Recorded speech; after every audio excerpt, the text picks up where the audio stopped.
Hello learners. Recently I met a known person. He told that he has seen my video. Then I have inquired whether he has learned anything from that.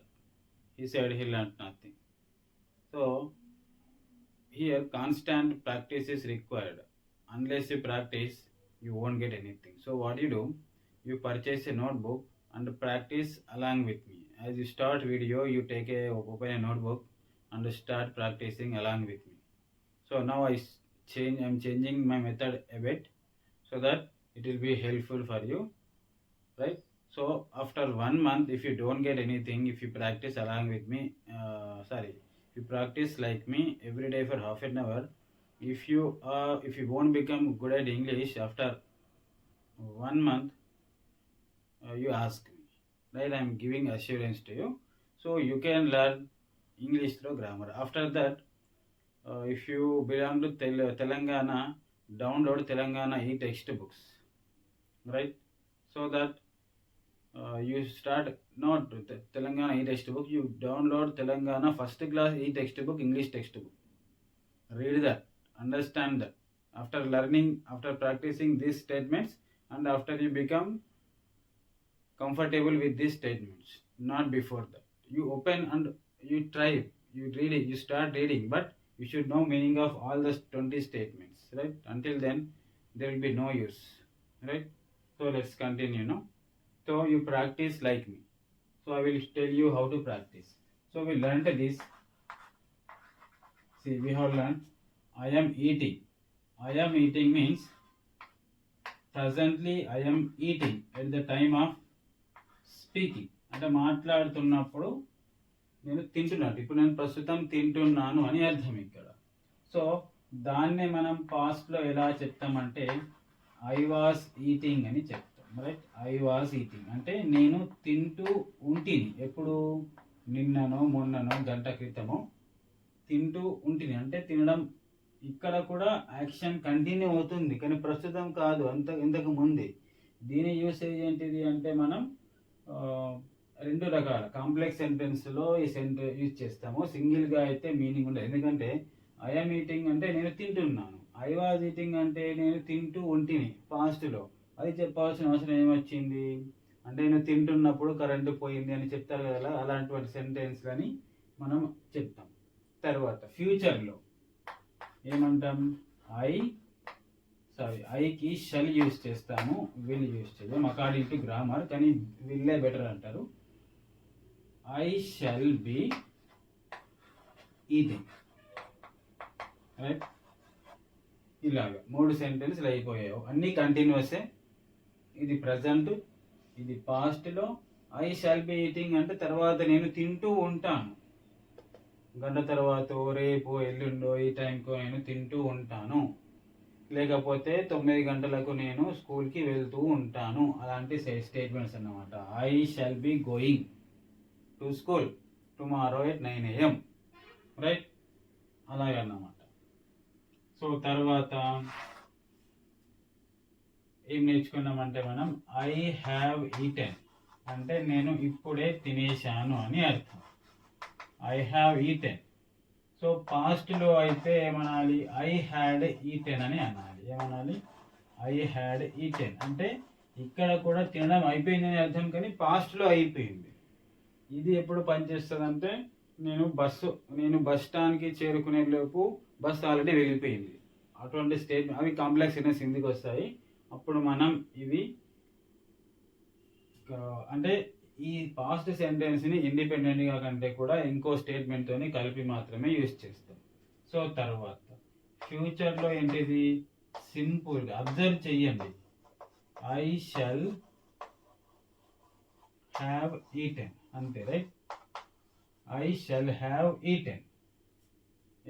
ఎక్కువ ఏమొచ్చింది? Shall వచ్చింది, right? ఇక్కడ shall వచ్చింది, B వచ్చింది. ఐకి shall వస్తుంది, తర్వాత ఐకి వీకి షల్, మిగతా వాటికి అన్నిటికీ విల్ వస్తుంది, రైట్? తర్వాత నెక్స్ట్ ఏముంటుంది? ఐ హ్యావ్ బీన్ ఈటింగ్ అంటే నేను బాగాసేపటి నుంచి, అంటే ఇంతకు ముందే తినడం స్టార్ట్ అయింది, ఇప్పుడు కూడా తింటున్నాను.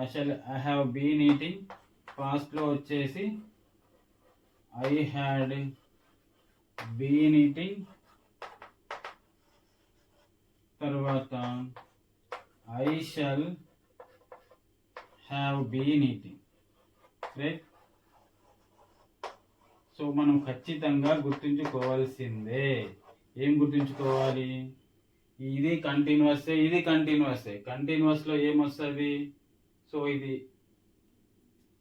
ప్రజెంట్ పార్టిసిపుల్ వస్తుంది, రైట్, అన్నింటిలో. తర్వాత ఇది బీ ఫామ్ వస్తుంది, ఇది కూడా హ్యావ్ బీన్.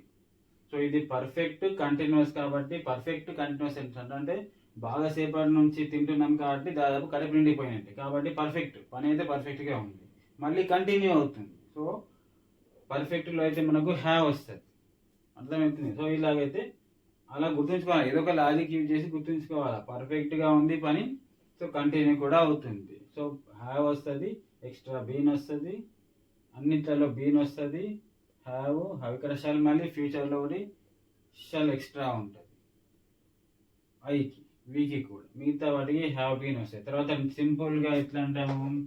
నేను తింటాను, ఐ ఈట్ అంటే జనరల్ తింటాను. పాస్ట్లో చెప్పాలంటే ఐ ఏట్ అని అనాలి. ఇది V1, ఇది V2. సో ఫ్యూచర్లోకి వచ్చేసరికి మళ్ళీ ఇక్కడ ఒకటి షల్ ఒకటి వస్తుంది, ఐ షల్ ఈట్ అంటాం అంతే, ఐ షల్ ఈట్. అబ్జర్వ్ చేయండి, ప్రజెంట్, ఫ్యూచర్. ఎక్స్ట్రా ఏమొచ్చింది? షల్ వచ్చింది. ఇక్కడ ఏమొచ్చింది? ఐ హ్యావ్ బీన్ ఈటింగ్, ఇది లేకపోతే మళ్ళీ I have been eating, shall వచ్చింది. ఇక్కడ వచ్చింది ఐ తర్వాత వచ్చింది. అంటే అబ్జర్వ్, చదువుకుంటా పోతే ఏం రాదు, అబ్జర్వ్ చేయండి. అబ్జర్వ్ చేస్తేనే అదే వస్తుంది. I have eaten, I shall have eaten. మీరు నాకంటే ఏమన్నా ఎక్స్ట్రా అబ్జర్వ్ చేస్తే అది నాకు తిరిగి చెప్పండి, రైట్. ఐఎమ్ ఈటింగ్, ఇక్కడ మాత్రం కొద్దిగా గుర్తుంచుకోండి. ఐ షల్ బీ ఈటింగ్, ఇది కూడా బీ ఫామే అంటారు. సో ఏం ఈజ్ ఆర్ ఇవి బీ ఫామ్స్, ఇది కూడా బీనే. ఐ షల్ ఐఎమ్ ఈటింగ్ అనం, ఐ షల్ బీ ఈటింగ్ అంటాం, రైట్. సో ఇలాగ మళ్ళీ దీనికి మనం ఇది అయిన తర్వాత వీకి రాస్తాం, యూకి రాస్తాం. అది ఒకసారి అర్ధగంట గంట పట్టండి కదా, కూర్చొని రాయండి, ప్రతిరోజు రాయండి. ఇవి పాజిటివ్ సెంటెన్స్లు, తర్వాత నెగటివ్లు రాయండి, తర్వాత ఇంట్రాగేటివ్ రాయండి, అలా ఇంగ్లీష్ వచ్చేస్తుంది ఖచ్చితంగా. ఇప్పుడు మనం అవే సెంటెన్సెస్ వీతోని రాద్దాం. అంటే వి అంటే మేము అని. సో సేమ్ ఏంటిది? వీకి ఏం యూజ్ చేయాలి? ఆర్ యూజ్ చేయాలి. వీఆర్ ఈటింగ్ అంటే మేము ప్రస్తుతం తింటూ ఉన్నాము. నిన్న మనను ఇంతకుముందు జరిగిపోయింది కూడా కంటిన్యూస్లో చెప్పాలి అంటే వి వర్ ఈటింగ్ అని అనాలి. అంటే ఇంతకు ముందు మేము తింటూ ఉంటిమి. ఇప్పుడు ఒకసారి పాస్ట్లో కూడా తింటూ ఉంటాం కదా. సో మనకున్న పాస్ట్ బీ ఫామ్స్ రెండే, వాజ్, వర్. ఇదేమో సింగులర్, ఇదేమో ప్లూరల్, రైట్. తర్వాత ఫ్యూచర్ వచ్చేసి we shall be eating, right. Same నేర్చుకున్నట్టే, మీరు ఇంతకుముందు నేర్చుకున్నట్టే we shall be eating, right. So కంటిన్యూస్లో ఏమొస్తుంది? ఇన్ఫామ్ వస్తుంది. తర్వాత ఇది ఫ్యూచర్లో వచ్చేసి ఫ్యూచర్ కాబట్టి షల్ లేకపోతే విల్ వస్తుంది. ఐకి వీకి మాత్రమే షల్ వస్తుంది, మిగతా వాటి అన్నింటికి విల్ యూజ్ చేయాలి, right. I shall be eating. తర్వాత మేము ఇప్పుడే తినేసాము, తినడం ఇప్పుడే కంప్లీట్ అయిపోయింది అంటే మేము కంప్లీట్ చేసాము అంటే వీ హ్యావ్ ఈటెన్ అనాలి. ఇక్కడ సెంటెన్స్ స్ట్రక్చర్ వచ్చేసి హ్యావ్ ఫామ్ ప్లస్ V3 ఉంటుంది. హ్యావ్ హీ షీట్లోకి హ్యాజ్ వస్తుంది, మిగతా వాటన్నిటికీ హ్యావ్ వస్తుంది ప్రజెంట్లో. హ్యావ్ ఫామ్స్లో పాస్ట్ ఫామ్ వచ్చేసి హ్యాడ్ ఒకటే ఉంటుంది కాబట్టి అన్నిటికీ హ్యాడే వస్తుంది. సో పాస్ట్లో కూడా తినడం అయిపోతుంది కదా, సో కాబట్టి ఏమనాలి అంటే వీ హ్యాడ్ ఈటెన్ అనాలి. ఫ్యూచర్లో కూడా ఇప్పుడు ఒకసారి తినడం స్టార్ట్ చేసి అయిపోతుంది కదా, సో కాబట్టి we shall have eaten. Meaning వచ్చేసి సేమ్, తినడం అయిపోతుంది, రైట్. ఫ్యూచర్లో ఇది పాస్ట్లో అయిపోయింది, ఇది ఇప్పుడే అయిపోయింది. సో తర్వాత బాగాసేపు తింటూ ఉంటున్నాము, అప్పుడు ఏమనాలి? మళ్ళీ వి హ్యావ్ బీన్ ఈటింగ్. మేము బాగాసేపటి నుంచి తింటూనే ఉన్నాం. మేము బాగాసేపటి నుంచి కాదు, మేము తింటూనే ఉన్నాం అంతే. బాగాసేపటి నుంచి అనేవాడు ఇక్కడ మనం యాడ్ చేయలేదు. So we have been eating. పాస్ట్లో హ్యావ్ ప్లేస్లో హ్యాడ్ వస్తుంది. We had been eating, right. తర్వాత ఫ్యూచర్ ఏమొస్తుంది దీంట్లో? జస్ట్ ఈ ప్లేస్లో షల్ ఎక్స్ట్రా వస్తుంది. We shall have been eating. Same, మళ్ళీ మీనింగ్ సేమ్. ఇది ఇప్పుడు కంటిన్యూ అవుతూ ఉంది, ఇది కరెక్ట్. ఇది పాస్ట్లో కంటిన్యూ అవుతుంది, ఇది ఫ్యూచర్లో కంటిన్యూ అవుతూ ఉంటుంది అన్నమాట. ఫ్యూచర్ ఎప్పుడో ఒకసారి తింటూ ఉంటామని చెప్పడానికి ఇలా సెంటెన్స్ అన్నమాట. తర్వాత లాస్ట్లో ఏమున్నాయి? తర్వాత వి ఈట్, మేము తింటాము. పాస్ట్లో వి ఏట్. సో ఇక్కడ రాశాను ఈట్, ఏట్, ఈటెన్. ఇది V1 ప్రజెంట్ ఫామ్, ఇది పాస్ట్ ఫామ్, ఇది పాస్ట్ పార్టిసిపుల్. ఇంగ్ అనేది ప్రజెంట్ పార్టిసిపుల్, దానికి స్పెషల్గా రాయని అవసరం లేదు, ప్రతి దానికి ఇంగ్ వస్తుంది. వి ఏట్. సో ఫ్యూచర్లో ఏమొస్తుంది? We shall eat, right. అంటే జనరల్గా వి ఈట్ అంటే తింటాము అని. ఫర్ ఎగ్జాంపుల్ ఎవరన్నా మీకు అన్నం తినమని అనుకోండి, ఓకే ఐ లీట్ తింటామంట, right. I will eat, I shall eat అని చెప్పి తింటామంట, రైట్. ఇక్కడ ఐ షల్ ఈట్ అంటే సరే నేను కొద్దిసేపులోనే తింటాను అని, రైట్. అలా యూజ్ చేయొచ్చు. మళ్ళీ ఎప్పుడైనా ఫ్యూచర్లో తింటాను అంటే కొద్దిసేపు అయిన తర్వాత అలా తినండి, ఇలా యూజ్ చేస్తాం. కానీ ఈ వి ఈట్ అంటే జనరల్గా తింటాము అని, వి ఈట్ అంటే తినేసాము అని, రైట్. పాస్ట్లో మనం అలాగే యూకి రాద్దాం. ఇప్పుడే యూకి రాద్దాము. హీ షీ ఇట్, దేకి కూడా రాద్దాం, రైట్. దేకి కూడా సేమ్ ఉంటాయి, right. English is very easy language. So ఇప్పుడు మనం యూకి రాద్దాం. యూకి కూడా వీలాగే సేమ్ ఉంటాయి. ఒక షల్ వీల్ తప్పితే మిగతా దాదాపు సేమ్ ఉంటాయి. సో రాద్దాం ఒకసారి. So you are eating, right. అంటే నీవు ఇప్పుడు తింటున్నావు. తర్వాత యూ వర్ ఈటింగ్ అంటే పాస్ట్లో తింటూ ఉండే అని అర్థం, యు ఆర్ ఈటింగ్. తర్వాత యూ విల్ బీ ఈటింగ్ అంటే నువ్వు ఫ్యూచర్లో తింటూ ఉంటావు, తినడం కంటిన్యూ చేస్తూ ఉంటావు. ఇది అయిన తర్వాత యూ ఏంటిది? ఇప్పుడే అయిపోయిందని చెప్పడానికి. You have eaten. పాస్ట్లో ఏమొస్తుంది? హ్యావ్ ప్లేస్లో హ్యాడ్ వస్తుంది, అంతే, జస్ట్ అంతే. You had eaten, right. ఇది ఇప్పుడే అయిపోయింది, ఫ్యూచర్లో పాస్ట్లో అయిపోయింది. తర్వాత ఫ్యూచర్లో చెప్పాలి అంటే యూ విల్ హ్యావ్ ఈటెన్ అంటే ఫ్యూచర్లో ఎప్పుడో ఒకసారి తినడం కూడా కంప్లీట్ అయిపోతుంది. You will have eaten. తర్వాత యూ హ్యావ్ బీన్ ఈటింగ్, నీవు తింటూనే ఉన్నావు. ఫ్యూచర్లో కూడా ఎప్పుడో ఒకసారి తింటూ ఉంటే యూ హ్యాడ్ బీన్ ఈటింగ్. ఈ సెంటెన్స్ యూజ్ ఎక్కువగా రాదు. తర్వాత యూ విల్ హ్యావ్ బీన్ ఈటింగ్. ఇంగ్లీష్ కంటే ఈజీ లాంగ్వేజ్ ఏది ఉండదు. మీరు వేరే లాంగ్వేజ్ నేర్చుకోవడానికి ట్రై చేయండి. ఇలా జస్ట్ వీళ్ళు యాడ్ చేస్తే రాదు, మొత్తం చేంజ్ చేయాల్సి ఉంటుంది. అతను తింటున్నాడు, ఆమె తింటున్నది అయిపోతుంది ఒకటేసారికి. ఇలా జస్ట్ షల్ వీళ్ళు యాడ్ చేయడం ఉండదు, రైట్. ఇక్కడ ఇక్కడ మనం ఏం చేయలేవు. ఇంతకుముందు ఏమో వీఆర్ ఈటింగ్ అన్నాము. వీఆర్ ఈటింగ్ అంటే మేము తింటున్నాము. యు ఆర్ ఈటింగ్ అంటే నీవు తింటున్నావు, రైట్. తెలుగులో అయితే తింటున్నావు. ఇక్కడ అవి చేంజ్ అవుతున్నాయి, కానీ ఇంగ్లీష్లో చేంజ్ అయితే లేవు. కాబట్టి English is the easiest language to learn. ఒక్కటి బ్రెయిన్లో పడితే ఆటోమేటిక్గా ఇంగ్లీష్ వస్తుంది, రైట్. తర్వాత యూ ఈట్, నీవు జనరల్గా తింటావు అని అర్థం. యూ ఏట్ అంటే నీవు తినేశావు అని అర్థం. తర్వాత యూ విల్ ఈట్. సో ఇక్కడ ప్రజెంట్ ఫామే వస్తుంది, ప్రజెంటే వస్తుంది, పాస్ట్ రాదు. ఈ వర్డ్ ఎక్స్ట్రా వస్తుంది. You eat, you eat, you will eat. Same. తీసేస్తే you have been eating, you have been eating. You will have eaten, you have eaten, you have eaten, you will have eaten. ఇది ఒకటి. You will be eating, will be extra వస్తుంది, right? Will be ఇక్కడ ఇది ఒకటి. అన్నిట్లలో just will రాస్తే అయిపోతుంది, present ఫ్యూచర్కి difference. ఇక్కడ మాత్రం విల్ బీ అనేది షల్ బీ అనేది ఎక్స్ట్రా వస్తుంది, రైట్? టైం సేవ్ చేయడం కోసం ఒకటేసారి హీ ఇట్లా ఒకటేసారి రాద్దాం, right? So he, she, it మూడింటికి కూడా ఈస్, ఈటింగ్ అంటే subject plus be form plus ing form of the verb. So ing వచ్చేసి ఎప్పుడు V1కి మాత్రమే యాడ్ చేయాలి, V2కు యాడ్ చేయొద్దు.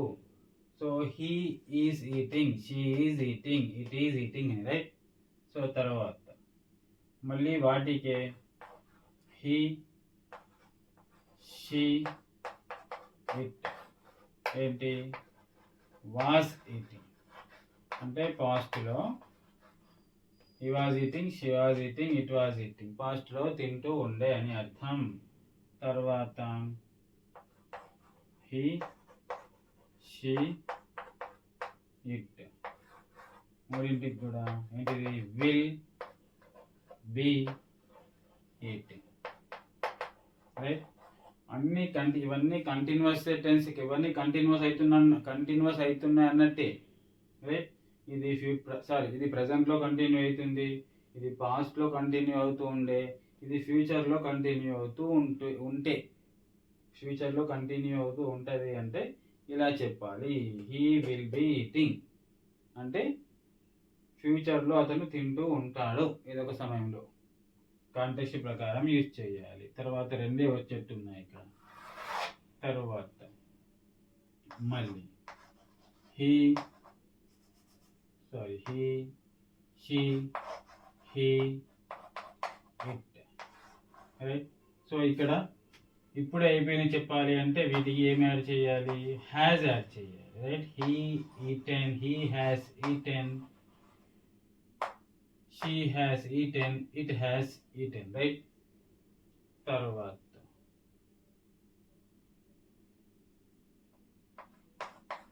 హీ, షీ, ఇట్ పాస్ట్ ఏంటిది?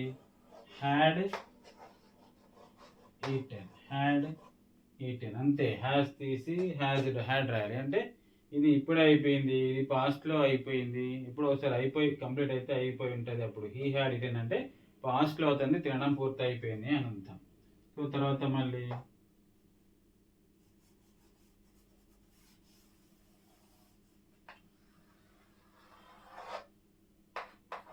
హీ, షీ, ఇట్ ఫ్యూచర్ చేయాలి అంటే విల్. ఇక్కడ మాత్రము హీ విల్ హ్యావ్ ఈటెన్, మళ్ళీ ఈ విల్ షెల్ తర్వాత హ్యాజ్ రాయొద్దు. He, right? ఇక్కడ ఇది మాత్రం ఖచ్చితంగా గుర్తుంచుకోవాల్సిందే. హీ హ్యాస్ ఈటెన్ అన్నాం, షీ హ్యాస్ ఈటెన్ అంటాం, కానీ ఇక్కడ హీ విల్ హ్యావ్ ఈటెన్ అంటాం. ఈ విల్ షెల్ తర్వాత థర్డ్ పర్సన్ సింగులర్ అయినప్పటికీ హ్యావ్ మాత్రమే యూజ్ చేయాలి ఫ్యూచర్లో. He will have eaten. Is it clear? ఇప్పుడు మన నెక్స్ట్ సెంటెన్స్లో మీకు ఆల్రెడీ తెలుసు, అంటే బాగా సేపటి కంటిన్యూ చేస్తే ఎలా చెప్పాలి. సో ఇవి హీ, షీ ఈజ్ సబ్జెక్ట్ అన్నమాట. సో హీ తర్వాత హ్యావ్ ఫామ్ వస్తుంది. ఫస్ట్ వీటి తర్వాత హ్యావ్ ఫామ్ రాయాలి. హీ, షీ, ఇట్లకి హ్యాజ్ వస్తుంది. హీ హ్యాజ్ బీన్ ఈటింగ్ అంటాం, రైట్? తెలుసు మీకు ఇది already. He has been eating, she has been eating, it has been eating. So past వచ్చేసరికి ఈ హ్యాస్ తీసి హ్యాడ్ రాయాల్సి ఉంటుంది. He had been eating, she had been eating, it had been eating, right? తర్వాత మళ్ళీ ఫ్యూచర్ వచ్చేసరికి, future tense రాసేసరికి మనం shall అన్న విల్ అన్న రాయాల్సి ఉంటుంది. కాబట్టి మనం ఆ రెండింటిలో ఏది రాయాలంటే ఇప్పుడు హీ, షీ, ఇట్లకి విల్లే వస్తుంది. షల్ అనేది ఐ అండ్ వీకి మాత్రమే వస్తుంది. సో తర్వాత ఫస్ట్ ఫ్యూచర్ రాస్తున్నామంటే first of all shall will గుర్తుకు రావాలి. సబ్జెక్ట్ తర్వాత షల్లో వీళ్ళు వస్తుంది. తర్వాత he will as it is. ఇప్పుడే చెప్పాను, ఈ షల్ వీళ్ళ తర్వాత థర్డ్ పర్సన్ సింగులర్ అయినప్పటికీ హ్యాజ్ యూజ్ చేయొద్దు, హ్యావ్ మాత్రమే యూజ్ చేయాలా. He have been, he will have been eating, she will have been eating, it will have been eating. Right, చేసేది ఏం లేదు ఇక్కడ, వీళ్ళు ఎక్స్ట్రా యాడ్ చేసినాం అంతే. కాకపోతే హ్యాజ్ని తీసి హ్యావ్ రాసినాం. రైట్. తర్వాత సింపుల్గా చెప్పే సెంటెన్స్లు ఏంటివి? సో మళ్ళీ హీ, షీ, ఇట్. ఏంటిది ఇక్కడ? వీటికి అన్నింటికి కూడా ఈట్స్ అని రాస్తాము. Heats, sheets, it it's. ఇక్కడ కూడా ఈ సింపుల్గా చెప్పే టైంలో ఈ థర్డ్ పర్సన్ సింగులర్ వచ్చింది అంటే మనం ఏ కండిషన్లో ఉన్నా, ఏ టైంలో ఉన్నా ఇది ఎస్ యాడ్ చేయాలనేది గుర్తుకు రావాలి. ఎస్, ఈఎస్, ఐఎస్ యాడ్ చేయాల్సి ఉంటుంది. తర్వాత అవే వాటికి హీ, షీ, ఇట్ సింపుల్గా ఉంటుంది. సబ్జెక్ట్ తర్వాత కేవలం V1 V2 ఉంటుంది సబ్జెక్ట్. ఇది తర్వాత ఏట్ అంటాం. హీ ఏట్, అతను తినేశాడు, ఆమె తినేసింది, అది తినేసింది, ఇది తినేసింది. సో ఇక్కడ కూడా మరి పాస్ట్లో కూడా ఎస్ యాడ్ చేద్దామని ఆలోచన పెట్టుకోకండి. రైట్, పాస్ట్ టెన్స్లో యాడ్ చేయొద్దు, ప్రజెంట్లో మాత్రమే యాడ్ చేయాలి. తర్వాత మళ్ళీ he, she, it. So as usual will eat. Right, ఏం మర్చిపోవాలా? As S, ES, IS add చేయడం మర్చిపోవాలి. ఇక్కడ గుర్తుంచుకోవాలా? ఇక్కడ అంటే ఇది కూడా గుర్తుంచుకోవాలి, రాయొద్దని గుర్తుంచుకోవాలి. Right, he will eat, she will eat, it will eat. తింటారు అని అర్థం ఫ్యూచర్లో.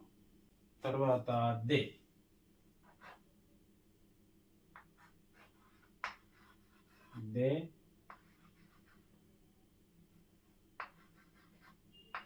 They are eating. పాస్ట్లో అయితే దే వర్ ఈటింగ్, ఫ్యూచర్లో అయితే they will be eating. Right, subject be form ing, be form ing, will be form ing. Right. So తర్వాత they ఇప్పుడే అయిపోయింది చెప్పాలి అంటే దే హ్యావ్ ఈటెన్. ఈ షీట్లకు మాత్రమే హ్యావ్ వస్తుంది, మిగతా వాటికి హ్యావ్ వస్తుంది. They have eaten, subject plus have form plus V3. So they had form, have form plus V3. Past have form is had. తర్వాత they will have eaten. Right? So తర్వాత they have been eating. They ఇలా రోజు practice చేయండి. రోజు ఒక 2 రాయండి. Verb change చేసుకుంటా రాయండి. వర్బ్ చేంజ్ చేసుకుంటా రాస్తే ఆటోమేటిక్గా 30 రోజుల్లో 60 సెంటెన్సులు రాయొచ్చు. ఇంగ్లీష్ వచ్చేసినట్టే ఇక. They had been eating.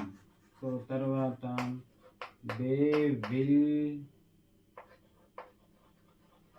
Have been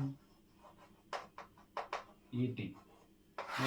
తర్వాత దే ఈట్, సింపుల్గా.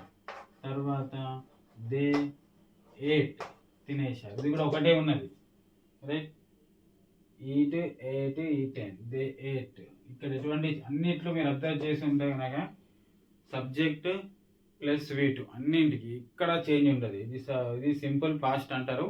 యాక్చువల్గా ఆ పేర్లు గుర్తుంచుకుంటే మళ్ళీ కన్ఫ్యూజన్ స్టార్ట్ అవుతుంది. పేర్లు గుర్తుంచుకోకండి, ఎలా రాస్తే మీనింగ్ ఏంటి, ఒక 4 మీనింగ్ గుర్తుంచుకుంటున్నాం మనం. మీకు గుర్తుంటే కనుక కంటిన్యూ అవుతుంది, ఇప్పుడే అయిపోయింది, ఫ్యూచర్ పాస్ట్లో స్టార్ట్ అయ్యి ఇప్పుడు కూడా కంటిన్యూ అవుతుంది, అంటే ఇంతకు ముందే స్టార్ట్ అయ్యి ఇప్పుడు కూడా కంటిన్యూ అవుతుంది. ఇది జనరల్గా చెప్తాం. ఇదేమో పాస్ట్, తినేస్తే ఏట్ అంటాం. తర్వాత దే విల్ ఈట్ అంటే ఫ్యూచర్లో తింటారు అని జనరల్గా. రైట్, దే విల్ ఈట్ అన్నమాట. మనం ఎప్పుడు ఎన్ని సెంటెన్స్ నేర్చుకున్నాం? 12 సెంటెన్సెస్ నేర్చుకున్నాం. రైట్, 1 2 3 4 5 6 7 8 9 10 11 12 సెంటెన్సెస్ అయిపోయినాయి. మనం అన్నింటికి రాశాము. అన్నీ he she it I we you they he she అన్నిటికి రాశాము ప్రొనౌన్స్. సో ఇప్పుడు మీరు ఇప్పుడు మీ చేతుల్లో ఉంది, ఇంగ్లీష్ రావాలన్నా రావద్దా. నా చేతుల్లో సగం ఉంది, ఇంకో 8 స్టేట్మెంట్స్ ఉంటాయి. మనం ఇలాగే ప్రతిరోజు ఒక హాఫ్ అన్ అవర్ 1 అవర్ ఒక నెల రోజులు నేను కూడా ప్రతి వర్బ్కి ఇలానే చేస్తాను. ప్రతిరోజు చూడండి, ప్రతిరోజు మీరు కూడా నాతో పాటు ప్రాక్టీస్ చేయండి. ఇంగ్లీష్ ఎలా రాదో నేను కూడా చూస్తాను. రైట్, ఖచ్చితంగా వస్తుంది.